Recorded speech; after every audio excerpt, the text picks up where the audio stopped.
ఛానల్లో మొదట హర్షసాయికి తన ఇష్టమైన సైన్స్తో పాటు 10 మందికి ఉపయోగపడే శరీరాకృతి ఎడ్యుకేషన్ పాఠాలను కళాత్మకంగా తీసి యూట్యూబ్లో పోస్ట్ చేయడం ప్రారంభించాడు. తాను రోజు చేసే ఫిట్నెస్ పనులు కూడా వీడియో చేసేవాడు. ఏ వీడియో చేసినా హర్షసాయి వాయిస్ కూడా చాలా ప్లస్ పాయింట్. దీంతో యువత చాలామంది హర్షసాయి వీడియోల కోసం ఎదురు చూడడం మొదలుపెట్టారు. హర్షసాయి వీడియోలని వెతికితే చాలా ఇంట్రెస్టింగ్ సమాచారం ఉంటుంది. తెలుగు, తమిళం, హిందూ పలు భాషల్లో వీడియోలు కనిపిస్తాయి. యూట్యూబ్ వీడియోస్ ద్వారా వచ్చే ఆదాయంతో కొంత పేదవారికి, కష్టాల్లో ఉన్నవారికి ఇవ్వాలనుకున్నాడు. అది కూడా కళాత్మకంగా కష్టం విలువ తెలియజేసేలా ఇవ్వాలని నిర్ణయించుకున్నాడు.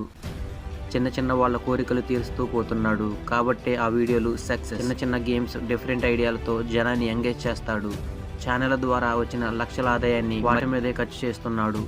ఫాలోవర్లు పెరగడం కోసం జనాన్ని సర్ప్రైజ్తో ముంచెత్తుతూ ఉంటాడు. అయితే హర్షసాయి చేస్తున్న సేవా కార్యక్రమాలపై అందరిలో అనుమానాలు కూడా ఉన్నాయి.